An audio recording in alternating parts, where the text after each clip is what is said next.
Mañana se celebra el Día Internacional por la Igualdad Salarial y por eso en SET al Día nos acompaña Amparo Martínez. Buenas noches y gracias por acompañarnos. Hola, buenas noches. Secretaria General de la Asociación de Empresarias y Profesionales de Valencia.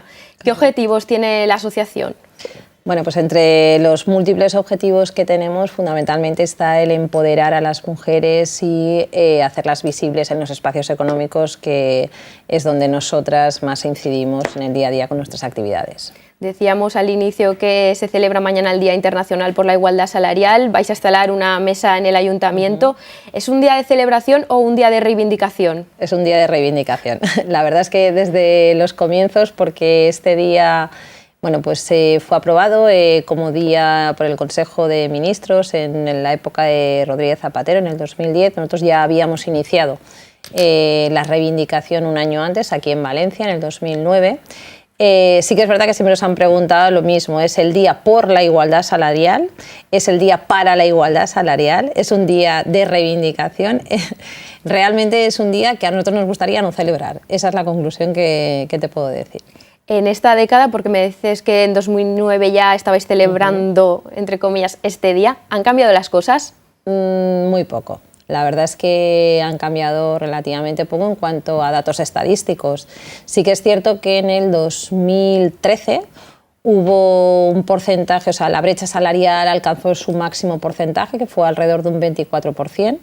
A fecha de, bueno, con los datos estadísticos, que también es cierto que es otra de las cosas que nosotros todos los años bueno, pues manifestamos cierta queja por no haber ni homogeneización en cuanto a la recogida de datos, porque ahora mañana empezaremos con una pelea de datos porque Eurostat habla del 14,6, la encuesta de estructura salarial, que es la oficial del INE, trabaja con datos consolidados de 2016 y habla de una brecha salarial del 22,3%.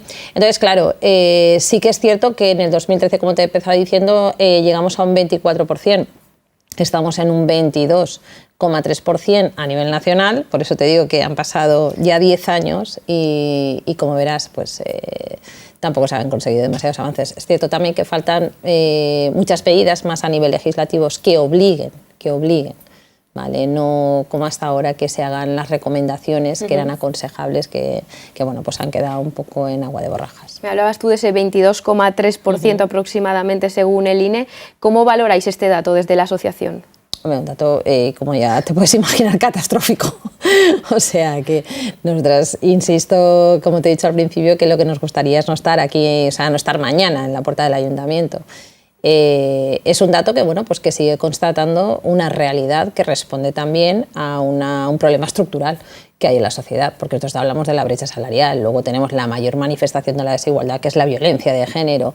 Estamos constantemente hablando de desigualdades en todos los ámbitos. También, según un estudio, las mujeres en la Comunidad Valenciana cobran un 28% menos que los hombres. ¿Eso en qué tipo de profesiones se da? Porque entiendo que no se dan todas las profesiones. Sí, pues lamentablemente la brecha se da en todas. O sea, yo te hablo de los datos con los que nosotros trabajamos, que insisto que lamentablemente son datos consolidados de 2016, que sí que es verdad que, por ejemplo, pues a nivel de organizaciones sindicales, UGT, comisiones obreras, también suelen tener, a lo mejor trabajan de otra manera, o sea, a la hora de recoger datos tienen más acceso a datos propios, y los datos estadísticos que ellos ofrecen, pues bueno, a lo mejor difieren un poquito, ¿vale? Pero la brecha salarial se da en todas las categorías, y cuanto mayor es la categoría profesional, más brecha salarial existe. Pues por ahí va mi siguiente pregunta, porque un problema es el sueldo y la otra, la que muchas mujeres no llegan, ¿no?, a esos cargos de responsabilidad, son muchos más los hombres. ¿Cómo está ese panorama? ¿Cómo están esos datos en la Comunidad Valenciana? A ver, los datos en cuanto a mujeres que llegan, por ejemplo, a órganos de decisión, consejos de administración, podemos hablar de datos de las empresas que cotizan en el IBEX, ¿vale?, que son los datos oficiales. Seguimos estando, o sea, muy por debajo de los objetivos incluso que se marcaron en Europa en la Agenda 2020, ¿vale?, que se quería llegar a un 30 o un 40%. Bueno, había una iniciativa de Viviane Reding que precisamente era la que proponía, ¿no?, a los Estados miembros que se consiguiera esa paridad en los consejos. Estamos muy lejos todavía, ¿vale? Había una propuesta ahora encima de la mesa, una propuesta legislativa por parte del partido en el gobierno, que claro que iba también muy ligada a la aprobación de los presupuestos generales del Estado, que suponía una deducción en el impuesto de sociedades a aquellas empresas que incorporaran más mujeres en consejos.